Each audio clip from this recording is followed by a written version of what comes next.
We did our biomechanics project on the back handspring. We're going to show you what a back handspring should look like from different angles. We'll go over all the phases of the back handspring and explain each one. You will be able to understand the biomechanics of the back handspring and how all of the phases work together. This is a picture of all the different phases of the back handspring. There's the starting phase, sit phase, push off and jump phase, flight phase, touchdown phase, snap down phase, and landing phase.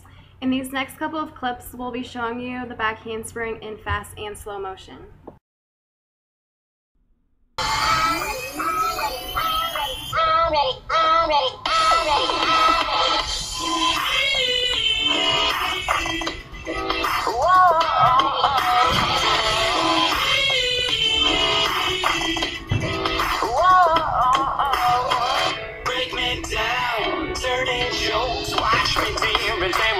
Say what you want to know. Beauty lies within the eyes of the beholder. I'll be holding you close all night. I won't forget you, but I may forget your name. My lady, I know what you're thinking when the bass starts ringing. Can you tell me when you scope to start? Are you ready?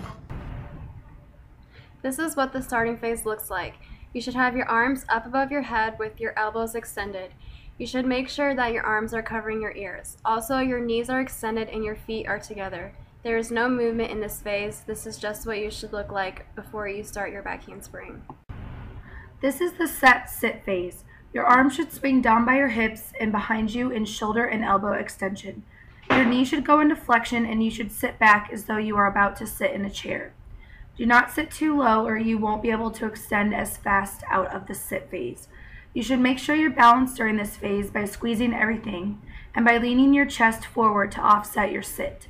This phase helps with the acceleration and power going into the back handspring. This is the push off and back phase. During this time, you need to make sure that you're sitting back into your heels. This is so you won't cut under and fall on your face during the next phase.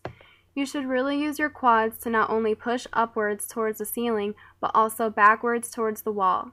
As you push off the ground and your knees extend, your arms should swing up towards your ears at the same time. You should use your swing to also help accelerate your body up and back. Your arms should remain by your ears as well, making sure you don't throw your head back. This is the flight phase. Make sure you're squeezing everything during this phase, especially your glutes. Squeezing your glutes will keep your legs straight and together while in the air. You should continue to reach backwards and downwards with your arms by your ears and make sure your back is arched. This phase should take up the majority of your back handspring as you travel the farthest distance among all the phases. Nothing should be touching the ground. Your body is in flight with hands and feet off the ground. This is the touchdown phase. Your body should be stretched and extended at this point with your arms still extended above your head and covering your ears. During this phase, you should be hollowing out your back to keep your body balanced in the handstand position vertical to the ground. Also, to maintain balance, make sure you're still squeezing your glutes so that your legs remain together and you keep your weight evenly distributed on each of your hands. Your hands shouldn't be traveling during this phase, but your legs should be straight above your body, getting ready for the snap down phase. This is the snap down phase. Your lower body will snap down to the ground with hips flexed, knees extended, and ankles in dorsiflexion. This is so you're able to stand upright as soon as your feet hit the ground. Your upper body should snap up in sync with your lower body snapping down. Your elbows should be slightly flexed in order to get a good push off the ground. You should act as though the ground is hot, so your push off is fast. Use your shoulders as well to help accelerate your upper body off the floor so your lower body can snap underneath of you. Watch in this video as I push off the ground so my feet can snap underneath of me. This is the landing phase. You should land with your feet together with your weight distributed equally on both feet. Land with your knees slightly flexed to absorb the force of your landing. Your hips and knees should be slightly flexed when you first land, but when you pull your arms and upper body up, your hips and knees should simultaneously go into extension. Right as you land, pull your arms straight above your head and elbow extension, allowing you to look just as you did in the starting phase. Now we're going to show you some things you shouldn't do during your back handspring. You don't want to be that girl.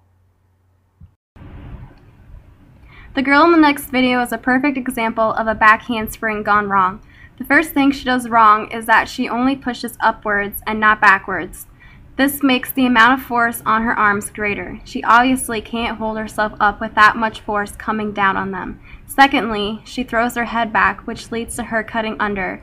Watch at the end of the video how her arms are behind her head. This proves her head was leading her the whole time instead of her arms. Now this girl has trouble pushing off. Watch as she doesn't jump off the ground upwards and head straight for her hands. This gives her no room to push off the ground. Because she can't push off the ground, her feet have nowhere to snap underneath of her. Without a push, there can't be a snap down phase. Go. Sam Hefley. If you do these phases correctly, as we described earlier, you will understand the components of a back handspring. These things are important for many reasons, such as preventing injury and allowing you to have good form. You need proper form in order to accomplish harder tricks or to add more onto your back handspring. With practice of good form, you can reach levels like these girls in the next videos.